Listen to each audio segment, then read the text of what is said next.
A geological anomaly sits between two massive geographic provinces, the Sierra Nevada to the west and the Basin and Range to the east. More than 5 miles below the Earth's surface sits a massive pool of molten magma that helped forge Mammoth Mountain, Mono Lake, and the geothermal hot springs bubbling throughout the area.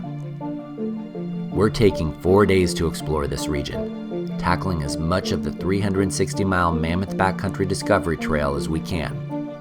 We'll be driving through crater fields and obsidian domes, exploring old mines, conquering rugged jeep tracks, visiting the Wild West's best preserved ghost town, all the while reveling in the raw beauty of the Eastern Sierra.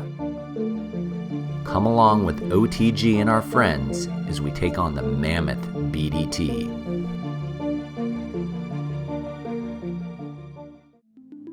This adventure is powered by Overland Trail Guides. If you'd like to get more information about the Mammoth Backcountry Discovery Trail, including the GPX file, check out our website at overlandtrailguides.com. Overland Trail Guides is North America's largest directory of curated overland routes, featuring over 110 routes in the United States, Canada, and Mexico. Why don't we get back to our adventure now?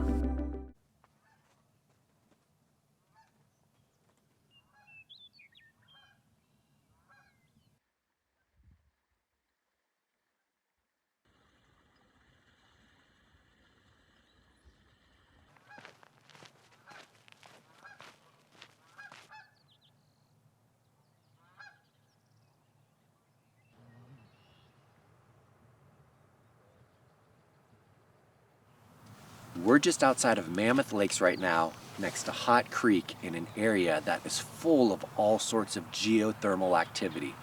And in fact, the reason there's so much geothermal activity going on here is the Long Valley caldera. Unlike the rest of the Sierra Nevada, Mammoth Mountain, which is somewhere behind me, was created by numerous volcanic eruptions, and this whole area is just littered with remnants of volcanic activity. You can see the rock around me, all volcanic. So we're going to be going into it, checking it out, the Mammoth Backcountry Discovery Trail. Lots of geothermal stuff, lots of volcanic stuff, going up to Bodie Ghost Town, but we've got some inclement weather blowing in, some snow and some sleet, definitely sub-freezing temperatures tonight, but let's get into it. Come on, hey.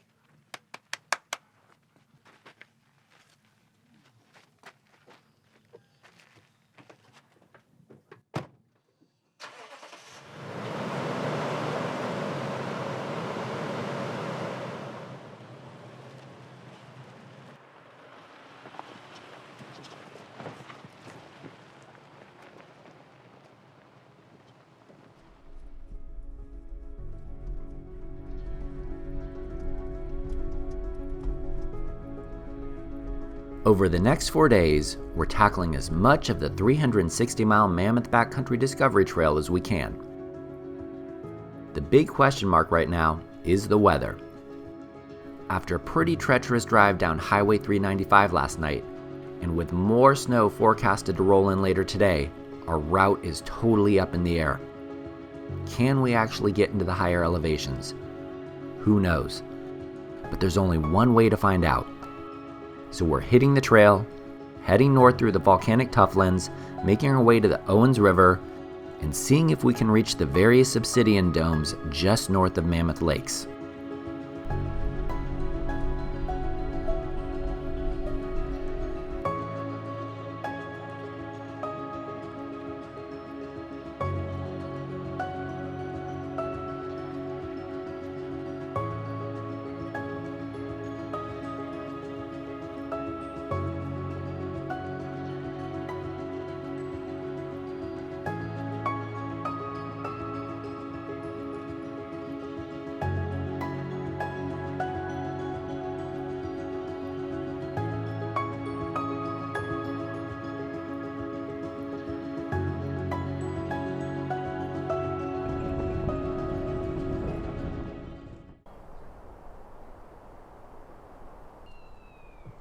Just as we were wrapping up our run through the volcanic tufflands, I noticed something on the map, a viewpoint overlooking the Owens River Gorge.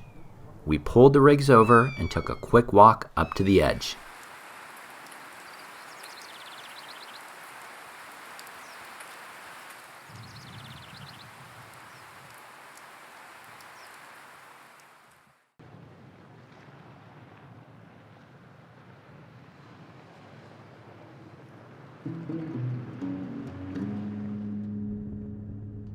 Leaving the gorge behind, we push north past Lake Crowley, weaving through a sea of sagebrush on the eastern shore. A few miles north from where the Owens River empties into the lake sits a legendary Sierra fly fishing spot, Benton Crossing.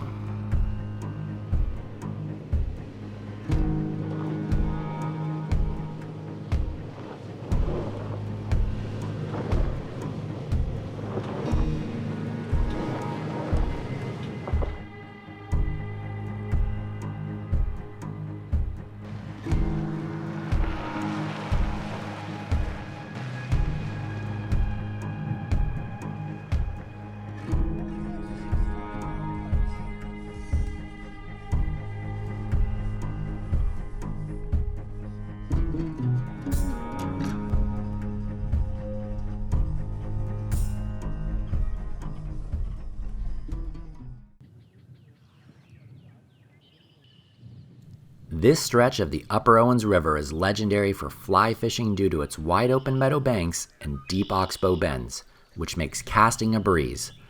Plus, massive rainbow, brown, and cutthroat trout migrate right up from Lake Crowley, offering a real shot at landing a trophy-sized fish.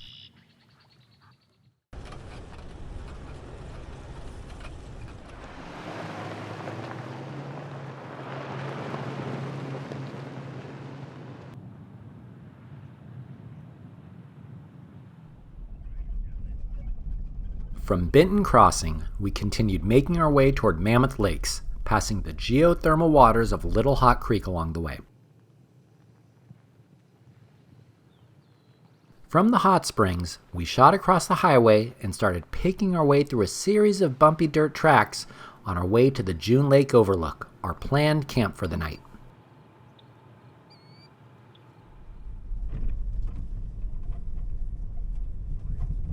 So the rain continues, and in fact, we're actually getting a little bit of white snow here and there. It's just melting the second it hits the windshield. But it was in the forecast, so it's probably going to be coming in tonight, but it's really not bad. There hasn't been any downpours or anything like that, and it's keeping the dust down too. So hopefully it kind of stays like this. This will allow us to kind of hang out at camp and hopefully make some dinner. But I'm really loving this terrain. It's incredibly varied. We're kind of going through this mixed pine and sagebrush area right now on these kind of pumicey, sandy trails and everything like that, but they're a lot of fun.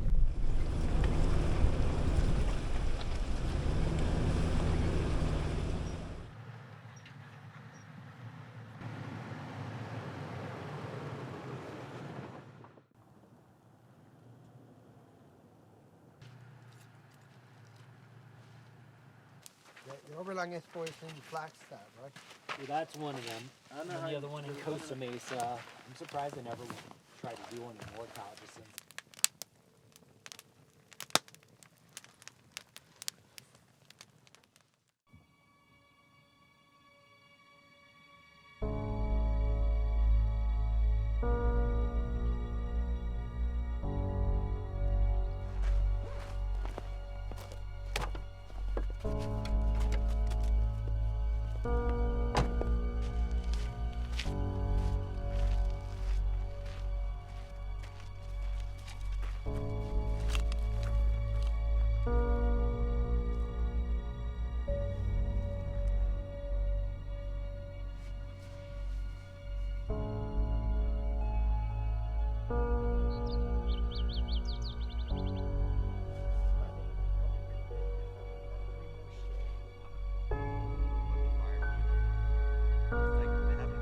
You know, John Muir used to refer to the Sierra as the range of light, and it totally makes sense. At least the eastern Sierra, as the sun rises in the east, it just illuminates those granite spires, and it's absolutely incredible. But let's talk about today. We've got a fun one. We're gonna head down the mountain, make our way down to Mono Lake. I think we're gonna visit one of the Tuffa areas, maybe visit the visitor center, TBD. And then I think we're gonna do an out and back to Kavanaugh Ridge. Absolutely high alpine scenery up there. You can go all the way up to 11,000 feet. I'm not sure we'll go that high. And then we're gonna drop back down and we're gonna go to the log cabin mine, or at least we're gonna try to go to it and see how that goes. and then it's off to camp. So another good one. Let's hit it.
Unlike the rest of the Sierra, the region stretching from Mammoth Mountain to Mono Lake is littered with relics of recent volcanic activity.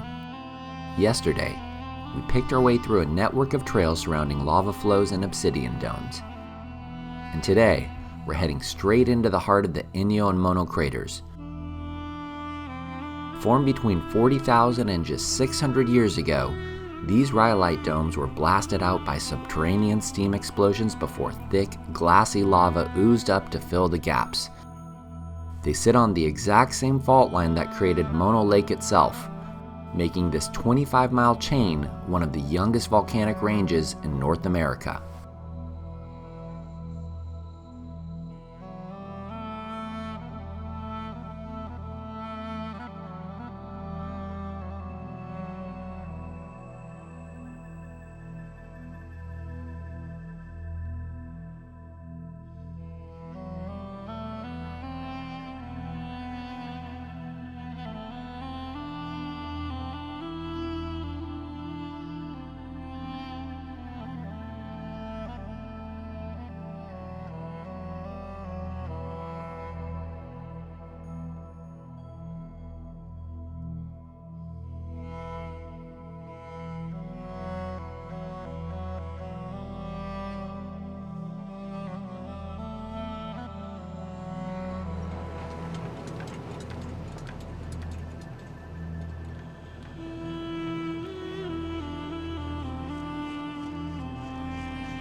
As we continued pushing north through the crater fields, the landscape completely opened up into a massive basin, revealing the otherworldly expanse and eerie saline waters of Mono Lake stretching out to the distant horizon.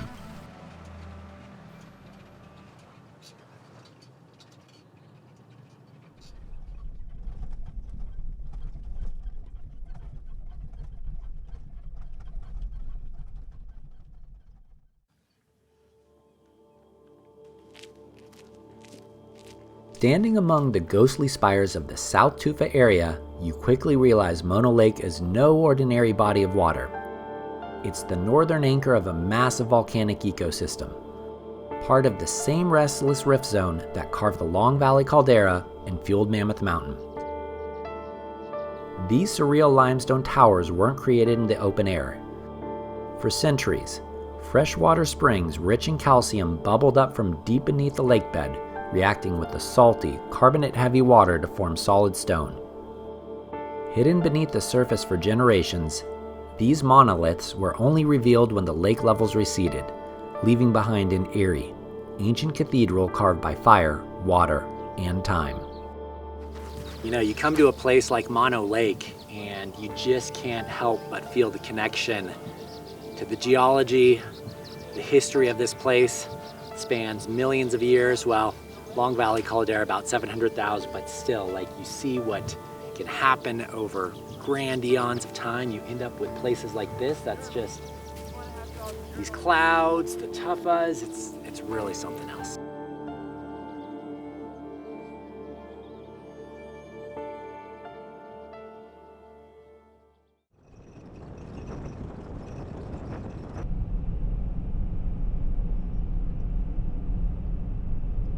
Well, a little change of plans on our end here. We had planned to go to the log cabin mine, which I really wanted to check out, but then we wanted to do Kavanaugh Ridge. It's 1:30 right now. We just wrapped up lunch at the Mono Basin Visitor Center, and I was just like, dude, it's gonna be too long of a day if we do both of them, so we're just gonna shoot up to Kavanaugh.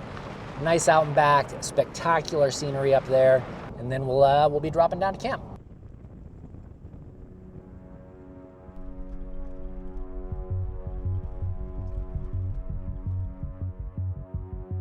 Kavanaugh Ridge is just one of numerous scenic out and back trails in the Eastern Sierra.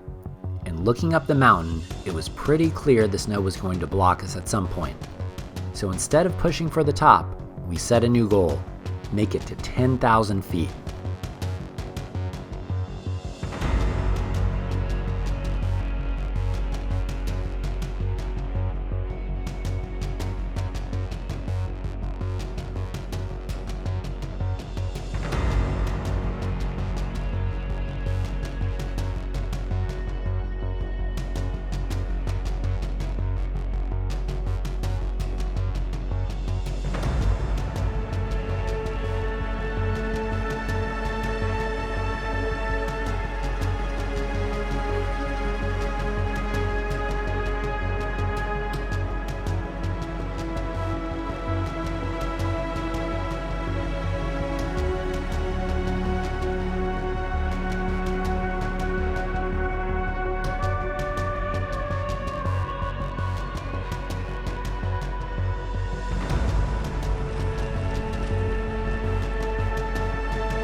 Well, we made it as far as we can possibly go up Kavanaugh Ridge.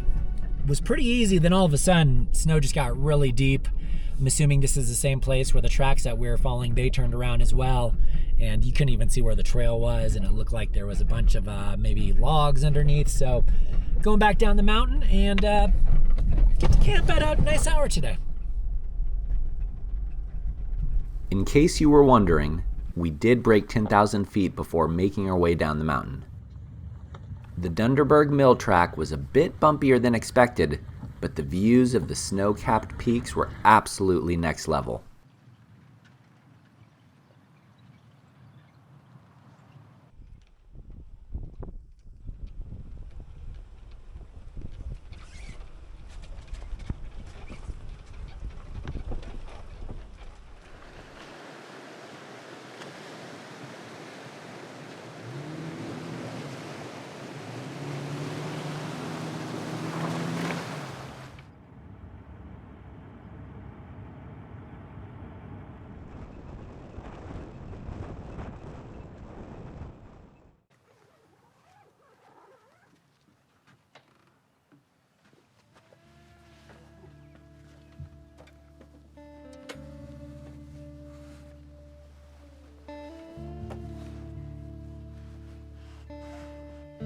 After a long day on the trail, we found an amazing camp tucked deep into a lush valley right against the base of the Eastern Sierra. With a cold mountain stream running on one side and sheer granite peaks towering thousands of feet above us on the other three sides, this spot blew away all our expectations. When you land a campsite like this, there's only one thing to do: sit back, relax, and enjoy the scenery.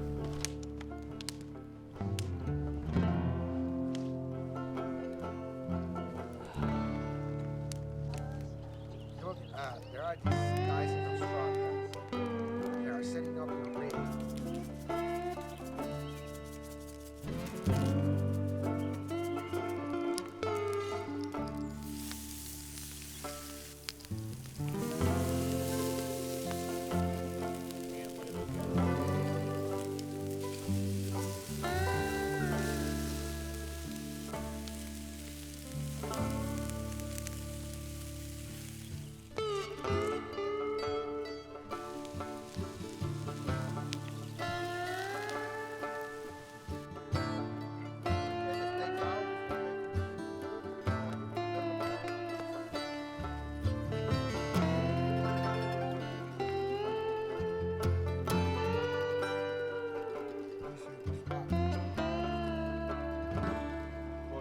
lost on surprise. Yeah, I burned a little bit. Oh.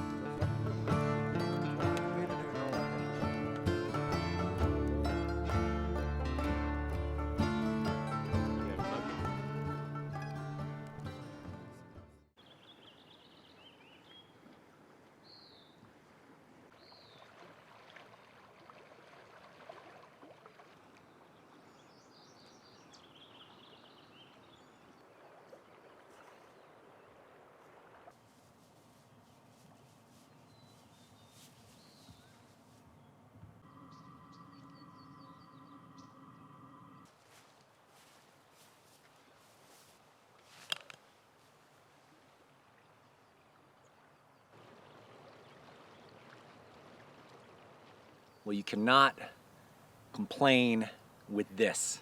I'm calling this Marmot Camp because I've seen a few marmots scurrying around the rocks behind us, but absolutely spectacular. This is off of the Mammoth BDT. We do have the campsites marked in the route guide in the GPX file. With a little bit of sleuthing, you could probably figure it out, but absolutely spectacular out here. I mean, just look at this. But let's talk about today.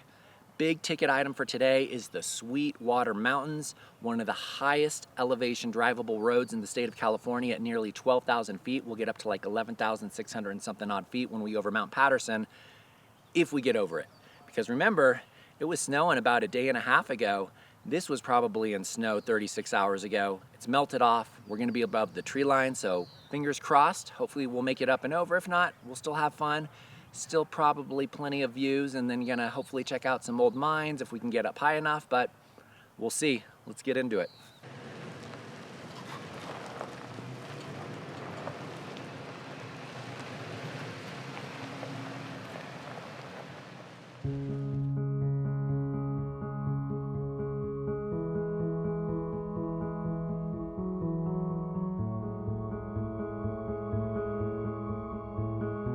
These U-shaped valleys are relics of a much colder climate, carved out back when massive glaciers covered the High Sierra.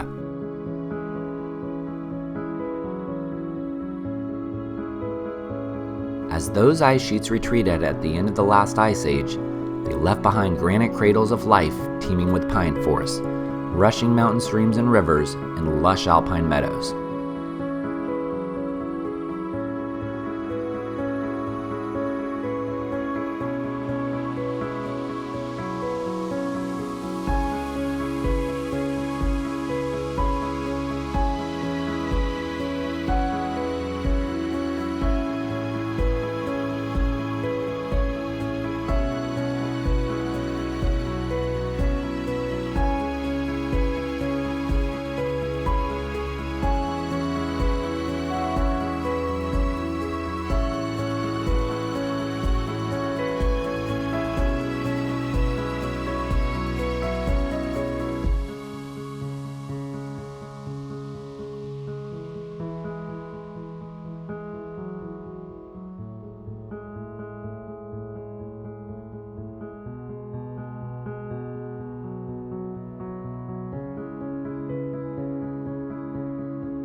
But we were heading north, leaving the Sierra behind. We hopped on the highway for a brief stint and made our way to the Sweetwater Mountains, part of the vast Basin and Range province stretching out to the east.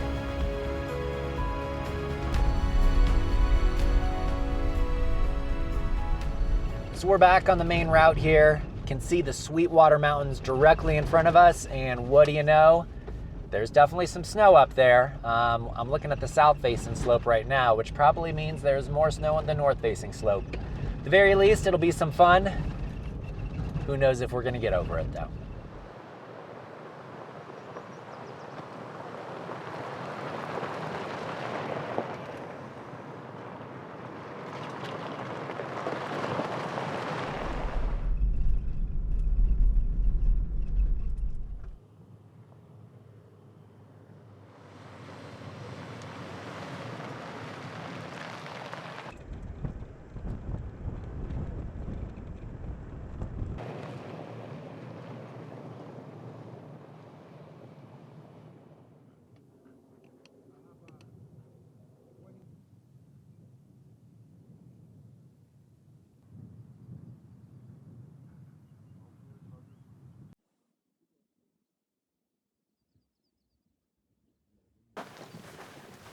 We're at beautiful Lobdell Lake right now.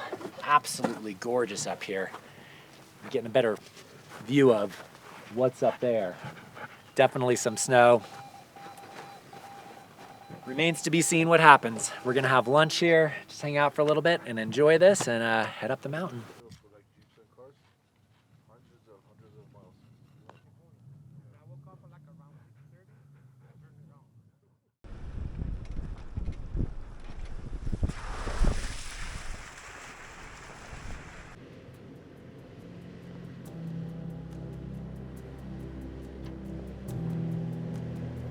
We hopped in our rigs and pointed them towards Mount Patterson, the highest peak within the Sweetwater Range. Reaching the summit was a coin toss at best, but looking at the trail ahead and the mountains around us, we were more than happy to give it a shot. So we threw our rigs into 4 low and began the steep ascent up the narrow and eroded 2 track that only seemed to get rougher the higher we climbed.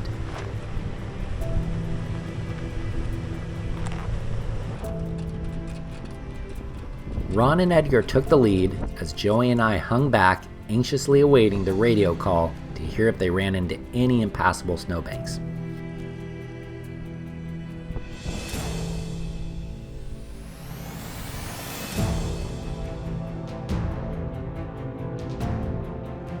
The guys hit that snowbank a bit earlier than we'd anticipated, but we knew this was the most likely outcome. So we turned our rigs around, planned an alternate route down the mountain, and reveled at the snow-capped peaks of the Sweetwaters and the High Sierra crest in the distance.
Nice little spot on the east fork of the Carson.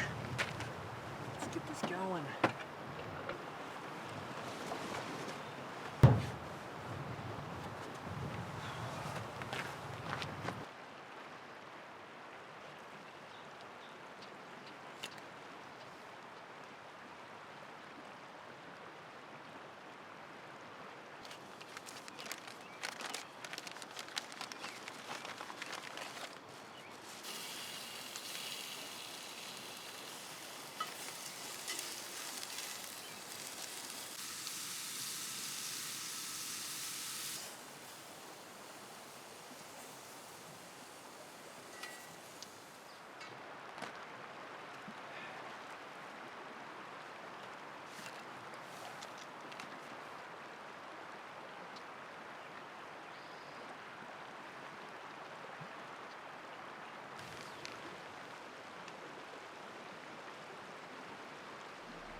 On the eastern side of the Sweetwater Range, we were squarely in the Great Basin now. Rivers like the East Walker start high up in the Sierra snowpack, carve their way down into the desert, and wander for miles, never reaching the ocean. They simply evaporate or disappear right into the ground. It's America's version of the Outback. When you're in it, you realize just how massive and remote this place really is.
It's a beautiful day out here on the East Fork of the Carson River. Looks like it's gonna actually warm up a little bit here. Still a little bit chilly here in the shade, but once that sun creeps over to camp, I have a feeling it's gonna be 10 degrees warmer. But let's talk about today. We are heading up and over Masonic Mountain right there, and there's no snow on it. Not like the Sweetwater, so we're gonna be nice and clear, and it's supposed to be pretty easy roads as well.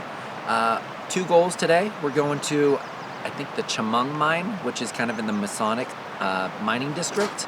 And then we're gonna go up and over the mountain and drop into the spectacular Bodie ghost town.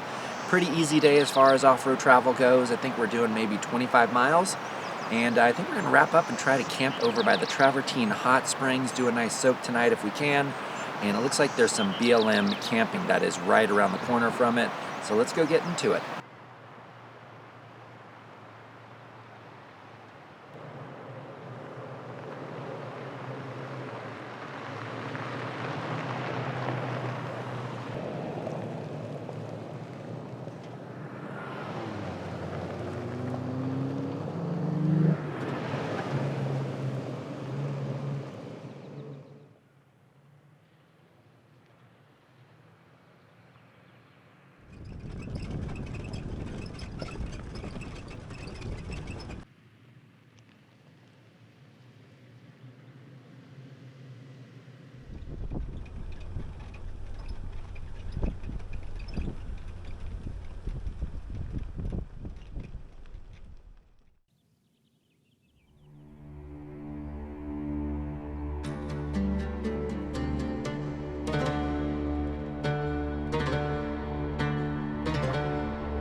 So we're here at the old Chemung Mine. I believe it was mining operations went into place in 1909.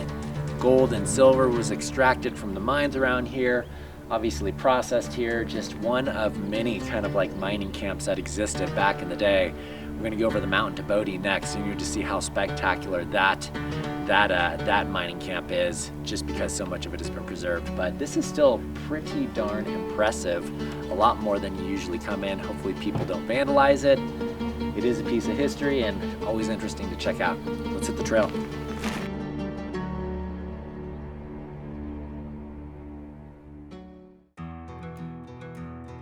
Stretching from Masonic Mountain, home to the Chemung Mine, all the way down to the Mono Diggins, the Bodie mining belt was one of the richest gold districts in California history. Millions of years ago, superheated volcanic water blasted through underground rock, cooling into massive veins of pure gold and quartz just beneath the surface. Masonic Mountain sits on the north end of this volcanic belt, and Bodie, sits on the south. And south was exactly where we were heading, toward the crown jewel of the region, the infamous ghost town of Bodie.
When you visit Bodie, it doesn't feel like a museum. It feels like a frontier boomtown frozen in time. Maintained in a state of arrested decay, nothing here is restored.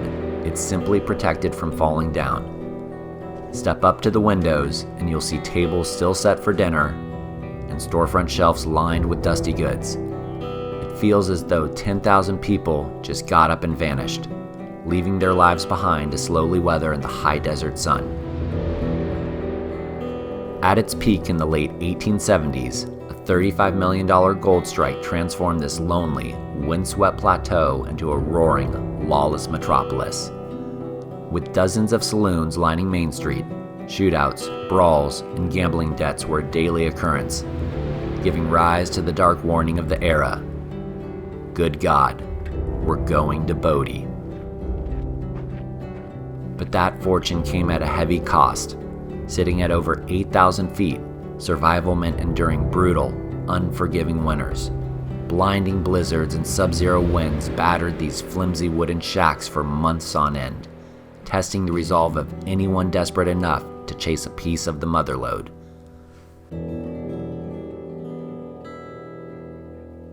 Eventually the gold dried up, the noise faded, and the crowds moved on. But what remained standing in the high desert silence is undeniable, easily America's best preserved ghost town.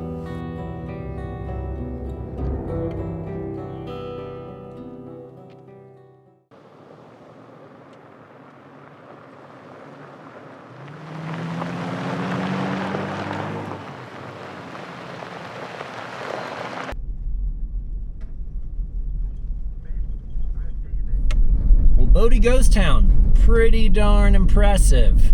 Lots of history there. Can only imagine what it was like to live up here in winter and just rough it out through the blizzards and that ice-biting cold wind and everything like that.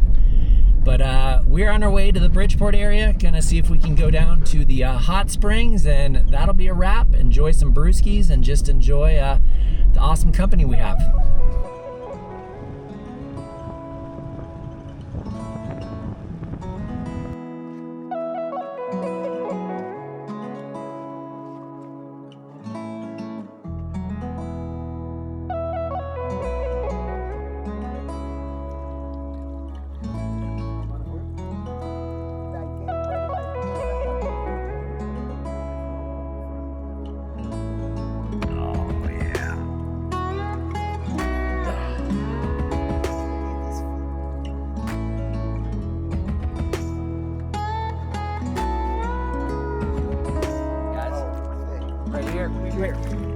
Awesome trip. I need to go clean off the lake after this. I'm gonna roll around.